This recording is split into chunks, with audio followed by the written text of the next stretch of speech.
Hello दोस्तों, स्वागत है आप सभी का टू द पॉइंट के इंडिया ईयरबुक के सेशंस में। हमने पिछले चैप्टर में एनवायरनमेंट के बारे में पढ़ा था। आज के इस चैप्टर में हम फाइनेंस के बारे में पढ़ेंगे। आर्थिक जो कोई भी इश्यूज हैं, मामले हैं हिंदुस्तान में, बजट का प्रेजेंट होना या फिर फाइनेंशियली जो अलग अलग पॉलिसीज़ होते हैं, फिजिकल पॉलिसी, मॉनेटरी पॉलिसी, ये सभी चीज़ें क्या हैं, इन सभी चीज़ों के बारे में खासकर इंडिया ईयरबुक में हमें किस तरीके का इन्फॉर्मेशन और डाटा देखने को मिलेगा, इन सभी चीज़ों के बारे में आज का हमारा चैप्टर। मिनिस्ट्री ऑफ फाइनेंस जो है वो सबसे नोडल बॉडी है जो इंडिया के फाइनेंस से डील करती है। The ministry consist of 5 departments. आप सभी जानते हैं निर्मला सीतारमन जी जो हैं वो प्रेजेंट मिनिस्टर ऑफ फाइनेंस है। तो मिनिस्ट्री ऑफ फाइनेंस जो है वो 5 अलग अलग डिपार्टमेंट्स में बटा हुआ है। सबसे पहला इकोनॉमिक अफेयर्स जो प्योरली इकोनॉमी से डील करता है। एक्सपेंडिचर जो खासकर सरकार के एक्सपेंडिचर से डील करता है। डिपार्टमेंट ऑफ रेवेन्यू जो देखता है कि रिसिप्ट्स किस तरीके से आ रहे हैं, गवर्नमेंट को रेवेन्यू कितना आ रहा है, किस तरीके से आ रहा है। Investment and public asset management, Bharat सरकार जो है वो इन्वेस्टमेंट्स भी करती है, पब्लिक सेक्टर अंडरटेकिंग्स भी है, बड़े बड़े कंपनीज कॉर्पोरेशंस भी चलाती है भारत सरकार। तो ये investment and public asset management उसके बारे में देखता है। और पांचवा जो है वो फाइनेंशियल सर्विसेज है, यानी कि बाकी के जितने भी फाइनेंशियल सर्विसेज हैं जो 4 इन अलग अलग डिपार्टमेंट्स में नहीं आते, वो इस 5वें डिपार्टमेंट को दिया जाता है। The Department of Economic Affairs is nodal agency of the government to formulate and monitor countries' economic policies and programs। जो कोई भी इंपॉर्टेंट फिजिकल पॉलिसीज होंगे, किस तरीके से कंट्री में ट्रेड चलेगा, इकोनॉमी रिलेटेड इन्फ्लेशन का रेट क्या होगा, अलग अलग जो जितने भी इंपॉर्टेंट रेट्स होते हैं, जो कोई भी इंपॉर्टेंट फाइनेंशियल रिलेटेड जो कोई भी स्कीम्स प्रोग्राम्स इंपॉर्टेंट जो रिलीज किए जाते हैं, वो सभी जो है यही इकोनॉमिक अफेयर्स का डिपार्टमेंट देखता है।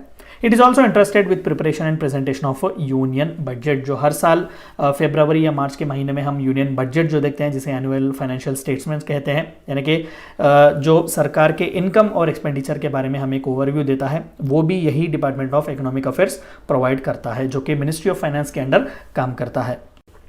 Article 112 provides for annual financial statements. तो कॉन्स्टिट्यूशन में ही हमें बजट, देखिए बजट लफ्ज कहीं पर भी इस्तेमाल नहीं किया है कॉन्स्टिट्यूशन में, याद रखिएगा। बजट को हम एनुअल फाइनेंशियल स्टेटमेंट कहते हैं, जो कि रिसिप्ट्स और एक्सपेंडिचर के बारे में कहता है सरकार की। To be laid before the parliament. हर साल फरवरी या मार्च के महीने में जो है बजट सेशन चलता है पार्लियामेंट का, वहाँ पर एनुअल फाइनेंशियल स्टेटमेंट्स प्रोवाइड किए जाते हैं, बजट को जो है वो ले डाउन किया जाता है। It is a statement of estimated receipts and expenditure के एस्टिमेट है दरअसल, यानी कि अगले साल जो है हम कितना एक्सपेक्ट कर रहे हैं, कितना एस्टिमेट कर रहे हैं कि रिसिप्ट्स कितने होंगे और भारत सरकार का एक्सपेंडिचर क्या होगा। The annual financial statement shows the receipts and payments of government under 3 parts in which government accounts are kept, that is consolidated fund। जो कोई भी पैसा भारत सरकार को आता है in form of revenue, loans वगैरह जो कोई भी है, और जो कोई भी पैसा भारत सरकार पे करती है, लोन्स का रीपेमेंट हो, अलग अलग स्कीम्स के लिए हो, जो कोई भी एक्सपेंडिचर सैलरीज वगैरह करनी हो, वो कंसोलिडेटेड फंड ऑफ इंडिया से ही करती है। और हर स्टेट का अपना अपना फंड होता है जिसे कंसोलिडेटेड फंड ऑफ स्टेट कहा जाता है। कंटिजेंसी फंड एक इमरजेंसी फंड की तरह मेंटेन किया जाता है। एक स्पेसिफिक अमाउंट हर साल पार्लियामेंट डिसाइड करती है कि अनसीन जो कोई भी अगर मान लेते हैं कि एक नेचुरल डिजास्टर आता है, इमरजेंसी, जैसे कि हाल ही में हमने कोविड के बारे में देखा, तो इस तरीके के इमरजेंसी के लिए जो है हम इस कंटिजेंसी फंड ऑफ इंडिया से भारत सरकार चाहे तो विदाउट पार्लियामेंट अप्रूवल उन्हें वहां से विड्रॉ कर सकती है। और नेक्स्ट ईयर जो है पार्लियामेंट का अप्रूवल के साथ जो कोई भी अमाउंट कम पड़ रहा है, फॉर एग्जाम्पल मानते हैं कि 100 रुपीज़ जो है भारत सरकार ने विड्रॉ किए हैं, तो पूरा कंटिजेंसी फंड जो है वो 500 रुपीज़ का है, तो बच गए 400 रुपीज़। तो अगले साल पार्लियामेंट के अप्रूवल के साथ बाकी के जो 100 करोड़ हैं आप उन 400 करोड़ में मिलाकर फिर से कंटिजेंसी फंड को 500 करोड़ में रख सकते हैं, यानी कि एक स्पेसिफिक फंड है जो इमरजेंसीज पर इस्तेमाल किया जाता है। और तीसरा जो अकाउंट हमें देखने को मिलता है वो है पब्लिक अकाउंट। जो कोई भी अगेन रिसिप्ट्स जो सरकार को मिलते हैं, प्रोविडेंट फंड से मिलता है या फिर जो कोई भी इनकम टैक्स से डिपॉजिट्स वगैरह मिलते हैं, वो सभी पब्लिक अकाउंट में जमा किए जाते हैं। Demand for grants, the estimates of expenditure from the consolidated fund and is given by annual financial statement and needs passage of लोक सभा। तो जब फाइनेंस मिनिस्टर जो है एनुअल फाइनेंशियल स्टेटमेंट्स रखते हैं तो वो डिमांड करते हैं ग्रांट्स के लिए कि देखो इतना जो है एक्सपेंडिचर हम एस्टिमेट कर रहे हैं, आप प्लीज़ जो है हमारे बजट को पास कीजिएगा, हमारे स्टेटमेंट्स को पास कीजिएगा। तो उस रिक्वेस्ट को डिमांड्स फॉर ग्रांट्स कहते हैं, यानी कि हम ग्रांट्स के लिए डिमांड कर रहे हैं, हमारा जो कोई भी एस्टिमेट एक्सपेंडिचर का कंसोलिडेटेड फंड से जो है आप हमें अप्रूव दीजिएगा। तो लोकसभा की अप्रूवल के पास बाद ही जो है ये एनुअल फाइनेंशियल स्टेटमेंट्स, अगर मैं कह सकूं तो बजट पास होगा और डिमांड ऑन ग्रांट्स या फिर डिमांड फॉर ग्रांट्स जो है वो पास किए जाते हैं। Further finance bills, money bills and appropriation bills are also introduced. आप इन सभी के बारे में डिटेल में पॉलिटी के सब्जेक्ट में पढ़ेंगे। Again financial bills, money bills, appropriation bills के अलग अलग कैरेक्टरिस्टिक्स होते हैं, तो आप इन सभी के बारे में पॉलिटी में डिटेल डिस्कस करेंगे। Under Article 114, subsection 3, no amount can be withdrawn from the consolidated fund without the enhancement of such by a law by parliament। तो जो कोई भी पैसा सरकार विड्रॉ करती है except for contingency fund, even that is for emergency need, लेकिन उस वहाँ पर खर्च करने के बाद फिर से आपको पार्लियामेंट का अप्रूवल लेना ही पड़ेगा। तो कंसोलिडेटेड फंड में भी एस्टिमेट्स आप दे रहे हैं एक्सपेंडिचर के, आप पहले ही विड्रॉ नहीं कर रहे हैं, आपके एक्सपेंडिचर के एस्टिमेट्स देने के बाद ही जो है आप पैसा ले रहे हैं वहाँ से, तो इवन 1 रुपी भी जो है विदाउट पार्लियामेंट्री अप्रूवल आप ले नहीं सकते। ये खुद कॉन्स्टिट्यूशन में डायरेक्ट प्रावधान दिया गया है। सोर्सेस ऑफ रेवेन्यू, तो भारत सरकार को पैसे कहां से आते हैं, उनके क्या क्या सोर्सेस हैं। All taxes to the union list exceptions has decided upon shall be levied and collected by the government of India. 7th schedule में हमें 3 अलग अलग लिस्ट देखने को मिलते हैं, union list, state list and concurrent list.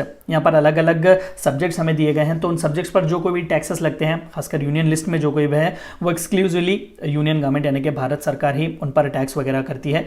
पैसे जो है डायरेक्टली भारत सरकार ही कलेक्ट करती है और इस पर उनका सोल अथॉरिटी होती है। स्टेट लिस्ट पर ऑफकोर्स स्टेट जो है वो वहाँ पर चार्ज करते हैं, म्युनिसिपल, एग्रीकल्चर वगैरह सभी जो है वो स्टेट लिस्ट में आते हैं, तो वहाँ पर जो कोई भी चीज़ें हैं टैक्स वगैरह करने की वो स्टेट्स वगैरह देखते हैं। और कॉन्करेंट लिस्ट में दोनों इक्वली शेयर करते हैं, या फिर जिस तरीके से अगर स्पेसिफिक एक्ट वगैरह पास किया गया है कि कौन से रेशियो में शेयर किया जाएगा टैक्स, तो उस तरीके से वहाँ पर भी स्टेट और सेंटर के बीच पैसे डिवाइड किए जाते हैं।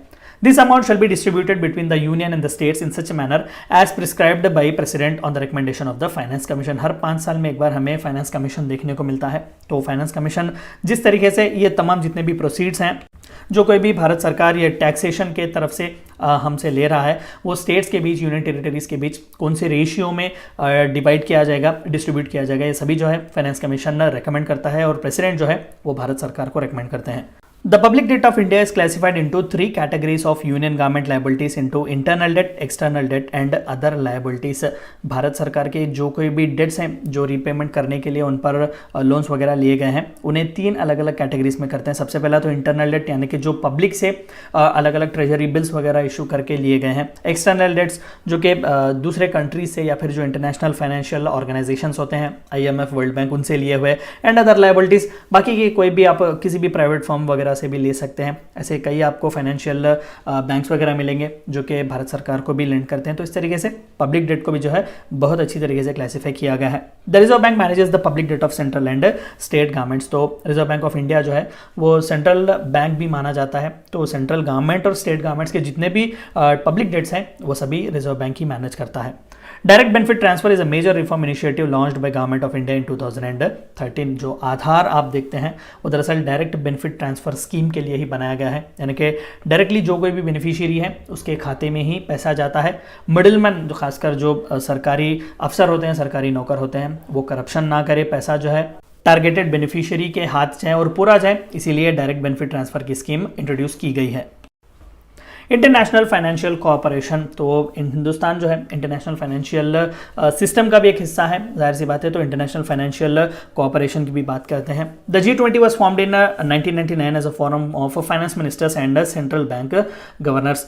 तो हर साल जो है G20 के हमें एनुअल समिट्स देखने को मिलते हैं, या फिर जब कभी भी वो डिसाइड करें तो वहाँ पर तमाम जितने भी G20 के मेंबर्स हैं वहाँ के फाइनेंस मिनिस्टर्स और सेंट्रल बैंक के गवर्नर्स, यानी कि फॉर एग्जांपल इंडिया हो तो RBI के गवर्नर वहाँ पर जाते हैं, फाइनेंशियल कोऑपरेशन के बारे में, इंटरनेशनल फाइनेंशियल कोऑपरेशन के बारे में डिस्कस करते हैं। इंडिया G20 का एक मेंबर है।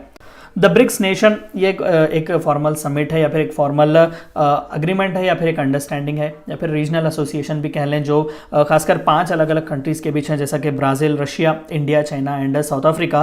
दे फॉर्म की पिलर्स और 5 की pillars of south south cooperation. Again ये भी एक बहुत ही इंपॉर्टेंट इंटरनेशनल कोऑपरेशन का एक फॉरम है, जहाँ पर साउथ साउथ कोऑपरेशन पूरे जो सदर्न रीजन में जो ज़्यादातर रहते हैं वर्ल्ड के, तो उनके बीच जो ज़्यादातर डेवलपिंग कंट्रीज है वो साउथ में ही हमें देखने को मिलेंगे, तो उनके बीच कोऑपरेशन बढ़ाने के लिए भी हमने ये ब्रिक्स नेशन को देखा कि बहुत ही एक वाइटल रोल प्ले करता है। The United Nations Development Programme is the largest channel for development cooperation in the UN। तो ये भी फाइनेंशियल रिलेटेड इशू से डील करता है, खासकर डेवलपिंग कंट्रीज के लिए, अंडर डेवलप्ड कंट्रीज के लिए जो है UNDP एक बून की तरह काम करता है, उन्हें फाइनेंशियल सपोर्ट भी देता है, टेक्निकल एक्सपर्टाइज भी प्रोवाइड करता है। SAARC development fund was established in 2008 to accelerate economic growth. SAARC South Asian Association for Regional Cooperation. देखिए आप टेंशन मत लीजिएगा, इन सभी के बारे में आप अपने इंटरनेशनल रिलेशंस के या फिर इंटरनेशनल ग्रुपिंग्स के जो आपका सब्जेक्ट है वहाँ पर आप पढ़ेंगे, तो टेंशन मत लीजिएगा। तो फिलहाल के लिए मैं आपको एक ओवरव्यू दे रहा हूँ। अगेन जैसा कि मैं हर लेसन में कहता हूँ, यहाँ पर भी रिकमेंड करूँगा कि जिस साल आप प्रिपेयर हो रहे हैं उस साल के इंडिया ईयरबुक में जो कोई भी इंपॉर्टेंट डाटा आपको मिले आप पिकअप कीजिएगा, लिख लीजिएगा कि किसने, अब जैसे कि हमने कहा कि G20 ब्रिक्स, तो इनसे रिलेटेड कौन से इंपॉर्टेंट फाइनेंशियल अपडेट्स हो रहे हैं उन सभी को चाहिए कि आप नोट डाउन करें। India is a founder member of International Monetary Fund, New Development Bank, Asian Infrastructure Investment Bank. ये सभी जो है इंटरनेशनली बहुत ही reputed financial institutions and banks हैं। इंडिया भी जो है इनके फाउंडिंग मेंबर्स में एक है। अगला इंपॉर्टेंट जो इन्फॉर्मेशन हमें जानना है वो है goods and service tax, GST. The Goods and Service Tax Council was constituted in 2016. GST was implemented in the country in July 2017 as per 101 Constitutional Amendment Act. तो आप सभी को पता है कि GST जो है वो जुलाई 2017 में लागू किया गया था। जितने भी इनडायरेक्ट टैक्सेस थे भारत सरकार के और स्टेट जो वैट वैल्यू एडेड टैक्स जो लगाती थी उन सभी को क्लब करके एक अम्ब्रेला कॉन्सेप्ट के नीचे गुड्स एंड सर्विस टैक्स के तहत जो है वो लागू किया गया था। अलग अलग स्लैब रेट्स हमें देखने को मिलते हैं, 0%, 5%, 2%, 18% या 28%। तो इस तरीके से अलग अलग स्लैब रेट्स होते हैं, तो उसके तहत अलग अलग गुड्स और प्रोडक्ट्स को जो है टैक्स किया जाता है। घबराइएगा मत, आप अगेन इकोनॉमी में इन detailed goods and service tax के बारे में पढ़ेंगे। तो goods and service tax council जो है वो एपेक्स बॉडी है जो GST रिलेटेड पूरे इश्यूज से डील करता है। It covers all goods and services except alcoholic liquor for human consumption for the levy of goods and services tax. तो अल्कोहल को जो है अभी GST के परव्यू से बाहर रखा गया है। In case of petroleum and petroleum products are exempted, तो पेट्रोल और पेट्रोल रिलेटेड प्रोडक्ट्स को भी जो है एग्जेम्प्ट किया गया है, GST के परव्यू में उन्हें अभी नहीं रखा गया है। Compensation to the states for loss of revenue arising on account of implementation of GST for a period which may extend to 5 year। तो 5 साल तक जो, जैसा कि मैंने कहा कि स्टेट में वैट लगता था, वैल्यू एडेड टैक्स, तो अब डायरेक्टली सेंट्रल गवर्नमेंट ने उसे भी अंडरटेक किया हुआ है। एक यूनिफॉर्म स्लैब रेट पूरे कंट्री में सेम है, तो इससे स्टेट्स को थोड़ा बहुत नुकसान तो होगा, तो उसे भरपाई करने के लिए जो कोई भी रेवेन्यू की वजह से लॉस आएगा वो सरकार, भारत सरकार जो है वो GST के इस फंड से या फिर किसी तरीके से जो है उन्हें पूरा करने की कोशिश की जाएगी। 5 साल तक जो है ये रेवेन्यू लॉस को जो है वो अकाउंट इंप्लीमेंटेशन के लिए कॉम्पेंसेशन दिया जाएगा। बैंकिंग सिस्टम, थोड़ा बहुत बैंकिंग सिस्टम के बारे में जानना बहुत ज़रूरी है क्योंकि ये भी फाइनेंस का ही डिपार्टमेंट है। The reserve bank of India is India's central banking institution which controls the monetary policy of the Indian rupee. 2 policies होते हैं, एक तो फिजिकल पॉलिसी होता है जो भारत सरकार के जितने भी फाइनेंशियल एस्पेक्ट्स हैं उनसे डील करता है। दूसरा जो है वो मॉनेटरी पॉलिसी होती है जो RBI स्पेसिफिकली डील करता है, जो इंडियन रूपी से डील करती है। यानी कि इंडियन करेंसी का जो वैल्यू है वो इंटरनेशनल मार्केट्स में किस तरीके से होगा, डोमेस्टिक मार्केट्स में किस तरीके से होगा, इन्फ्लेशन रिलेटेड जो कोई भी इश्यूज वगैरह होंगे, ये मॉनेटरी पॉलिसी डील करती है। आप इकोनॉमी में फिर से पढ़ेंगे, रेपो रेट होता है, रिवर्स रेपो रेट होता है, SLR रेट होता है, इस तरीके से अलग अलग रेट्स होते हैं। तो इस तरीके से RBI जो है, जो कि सेंट्रल बैंक है, वो मॉनेटरी पॉलिसी अनाउंस करती है। The regional rural banks were established under regional rural banks act 1976। तो रीजनल जो होते हैं एरिया में रूरल डेवलपमेंट के लिए, एग्रीकल्चर के लिए या फिर थोड़े छोटे बहुत MSME सेक्टर के लिए जो कोई भी ज़रूरतें हैं वो रीजनल रूरल बैंक से फुलफिल किए जा सकते हैं। इंदिरा गांधी जी की सरकार थी उस वक्त, उन्होंने RRB बैंक्स जो है, RRB एक्ट जो है वो पास किया हुआ था। द किसान credit card scheme was introduced in 1998 and 99। तो इसके तहत छोटे मोटे जो किसानों के लिए, खासकर फार्मर्स के लिए जो कोई भी क्रेडिट सब्सिडी चाहिए होती है, क्रेडिट इनपुट चाहिए होता है, थोड़े बहुत लोन्स उन्हें देते हैं, एडवांसेस दिए जाते हैं फर्टिलाइजर्स खरीदने के लिए, सीड्स वगैरह खरीदने के लिए, तो किसान क्रेडिट कार्ड स्कीम भी जो है लॉन्च किया गया है। The rural infrastructure development fund was setup in NABARD during 1995-96। तो रूरल इंफ्रास्ट्रक्चर बनवाने के लिए भी, रोड्स वगैरह, ब्रिजेस वगैरह जो है, इन सभी का इंफ्रास्ट्रक्चर डेवलप करने के लिए भी RIDF फंड भी जो है वो रखा गया है। नाबार्ड जो है वो एपेक्स बॉडी है, RIDF फंड को मेंटेन करती है। The gross non-performing advances ratio of scheduled commercial banks decreased from 11.5% to 10.1% between March 2018 and December 2018। Non-performing assets यानी कि जो बैड डेट्स बनने के लिए रेडी हैं, यानी कि आपने एक लोन लिया हुआ है और बैंक को अगर आप रीपे ना करें तो इनिशियली उसे नॉन परफॉर्मिंग असेट की कैटेगरी में रखा जाएगा। आपसे जो है पैसा वसूल करने की कोशिश की जाएगी। अगर फिर भी जो है आपने इंसॉल्वेंट हुए हैं, दिवाला आपने उठाया हुआ है, अब बैंक को तो ये लॉस है, तब जाकर जो है बैंक उसे बैड डेट्स की तरह डाटा अपने अकाउंट्स में दिखाएगा। तो यहाँ पर ये भी कहा जा रहा है इंडिया ईयरबुक में कि इस तरीके से परसेंटेज जो है वो थोड़ा बहुत ग्रॉस नॉन परफॉर्मिंग एडवांसेस का परसेंटेज जो है वो रिड्यूस हुआ है। मैं फिर से कहूँगा कि आप जिस ईयर का प्रिपरेशन कर रहे हैं उस ईयर के इंडिया बुक से ये सभी डाटा आप अपडेट कीजिएगा।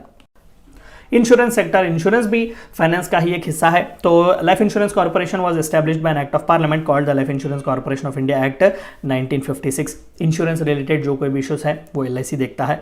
The insurance regulatory and development authority of India was established in 1990 in Hyderabad. LIC नहीं और भी हम इंश्योरेंस जो कंपनीज है, NICL है, OICL है, इस तरीके से अलग अलग लाइफ इंश्योरेंस कंपनीज जो है वो हमें देखने को मिलते हैं। जनरल इंश्योरेंस कॉर्पोरेशन भी है। तो इंश्योरेंस रिलेटेड और हाल ही में जो है हमने देखा कि प्राइवेट सेक्टर्स भी हैं, बजाज, एलियंस, इस तरीके से वो भी इंश्योरेंस की सेक्टर्स में आ रहे हैं। तो इन सभी इंश्योरेंस कंपनीज को, कॉर्पोरेशंस को रेगुलेट करने के लिए IRDAI जो है एस्टैब्लिश किया गया था। इसका हेडक्वार्टर्स हैदराबाद में है। Government launched the Pradhan Mantri Vaya Vandana Yojana to protect elderly persons aged 60 years and above to provide social security in old age।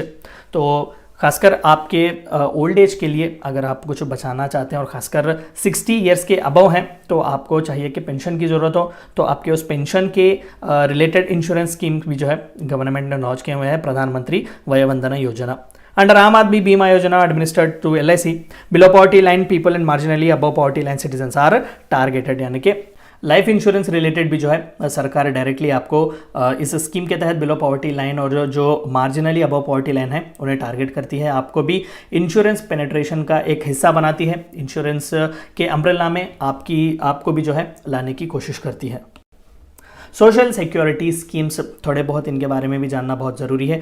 The Atal Pension Yojana was launched in 2015। The Atal Pension Yojana is focused on all citizens in unorganised sector. तो Atal Pension योजना जो है unorganised sector में farmers है, आर्टिजान्स है, छोटे छोटे जो काम स्ट्रीट वेंडर्स वगैरह करते हैं उनके लिए अटल पेंशन योजना रखी गई है।